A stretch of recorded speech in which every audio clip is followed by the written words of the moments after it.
여러분, 최근 미국 디지털 자산 시장의 판도를 완전히 뒤흔드는 엄청난 뉴스가 나왔습니다.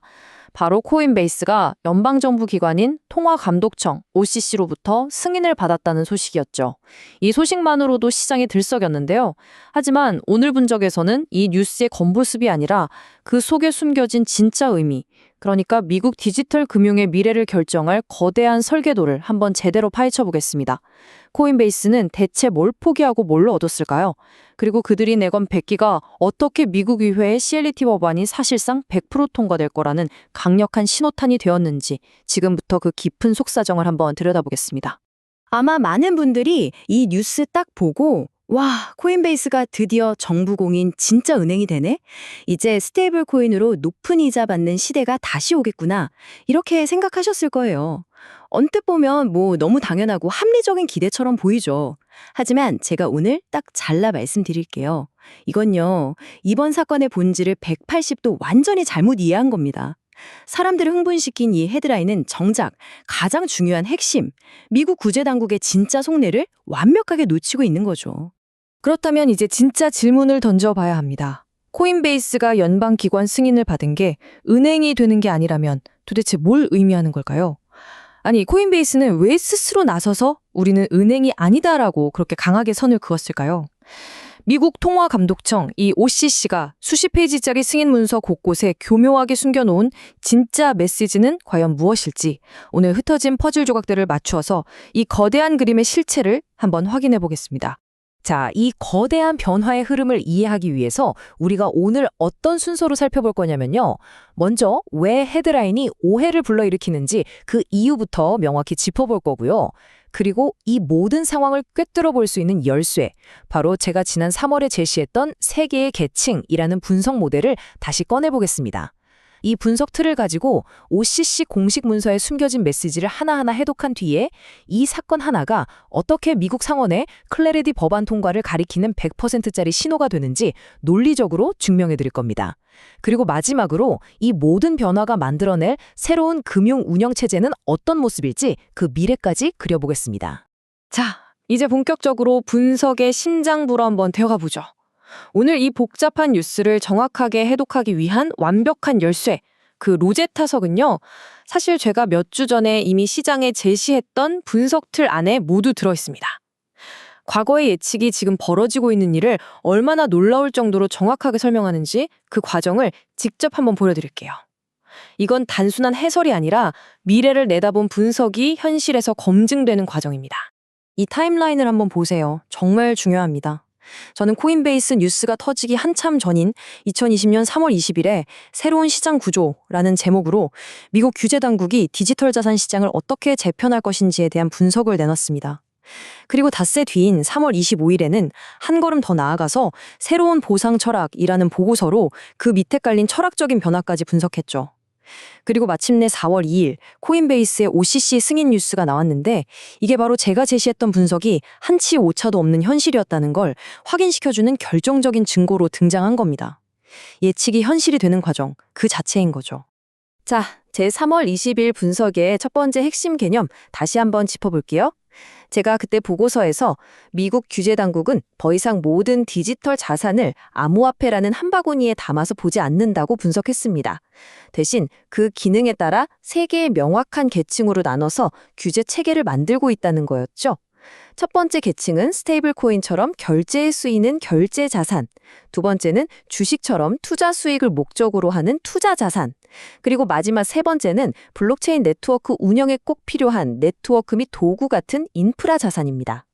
그리고 이 세 계층을 모두 관통하는 딱 하나의 대원칙, 가장 중요한 핵심은 바로 이겁니다.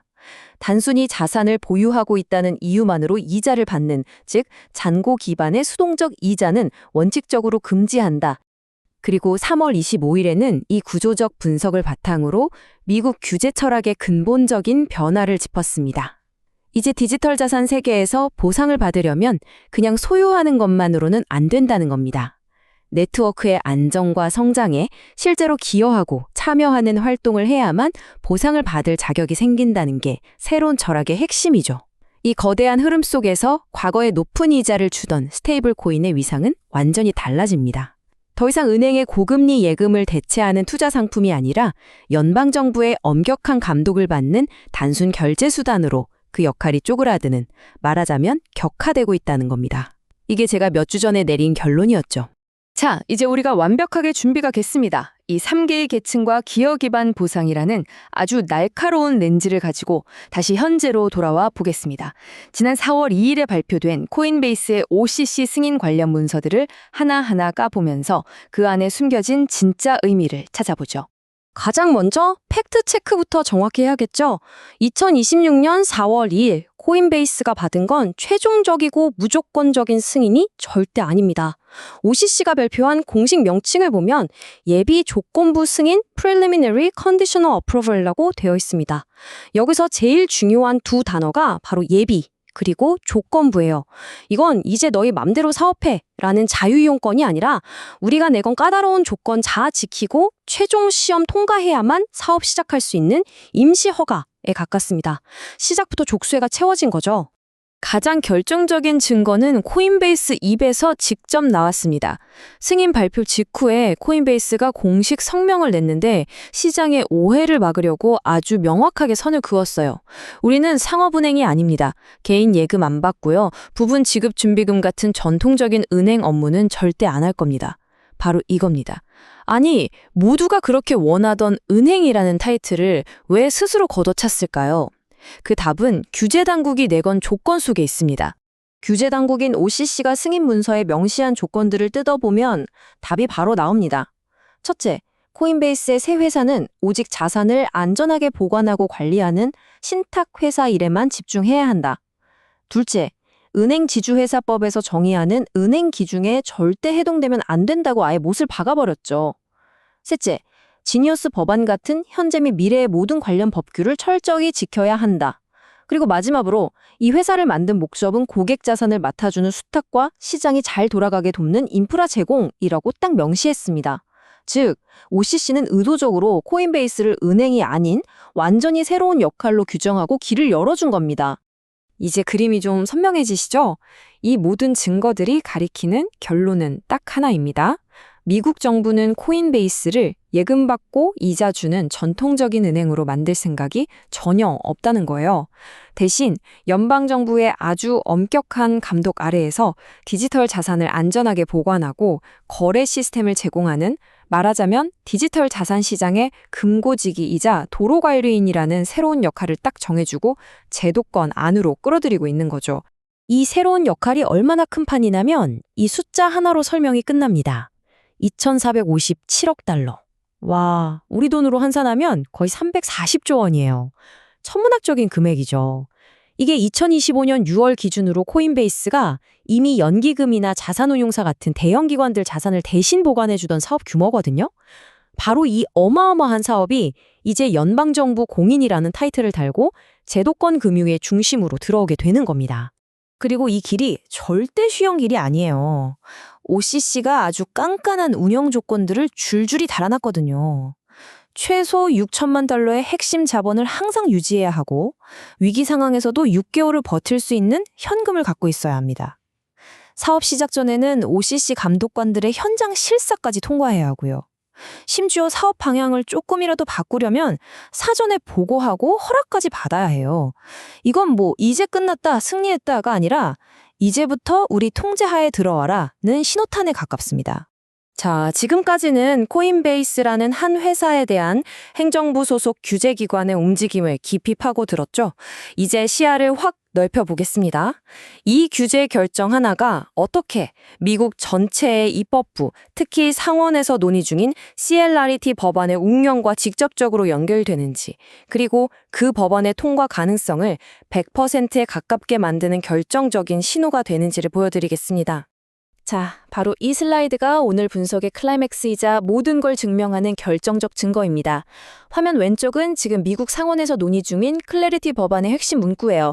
결제용 스테이블코인 제공자는 고객에게 어떤 형태의 이자나 수익도 줄 수 없다. 제가 3월에 분석했던 수동적 이자 금지 원칙이랑 정확히 똑같죠?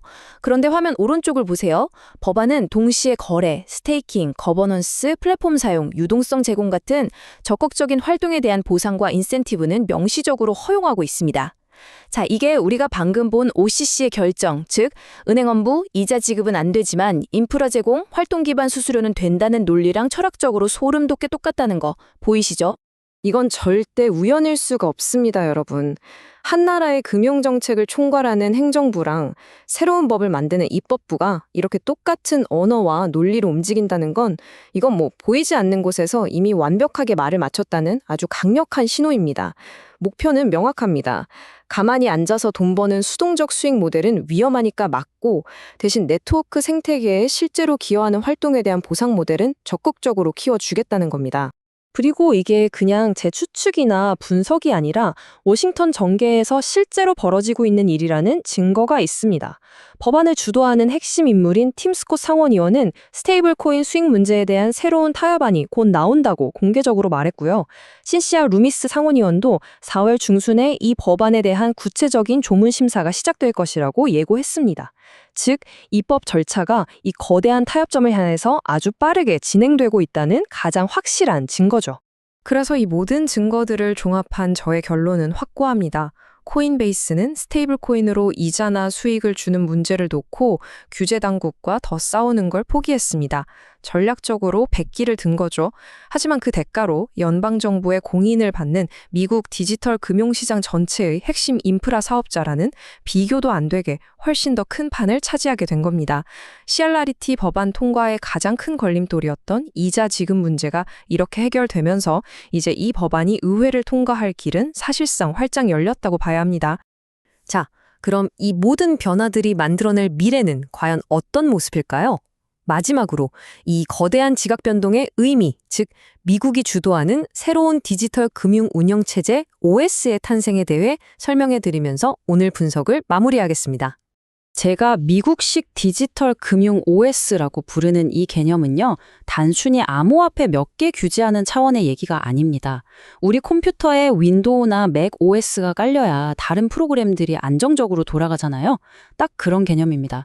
디지털 자산이라는 새로운 자산들을 기존 제도권 금융 시스템 안으로 안전하고 효율적으로 통합시키기 위해서 기능별로 명확한 역할과 규칙을 부여하는 완전히 새로운 운영체제를 연방정부 차원에서 만들고 있다고 보시면 됩니다. 근데 재밌는 건 이 새로운 운영체제 구조가 우리가 맨 처음에 살펴봤던 제3월 분석, 세 개의 계층 모델이랑 정확하게 똑같다는 거예요. 첫 번째, 결제 계층에서는 스테이블 코인이 안정적인 디지털 결제 수단 역할만 하게 되고요. 두 번째, 투자 계층에서는 증권형 자산들이 기존 증권법 체계 안에서 투명하게 관리됩니다. 그리고 가장 중요한 세 번째, 바로 네트워크 도구 계층입니다.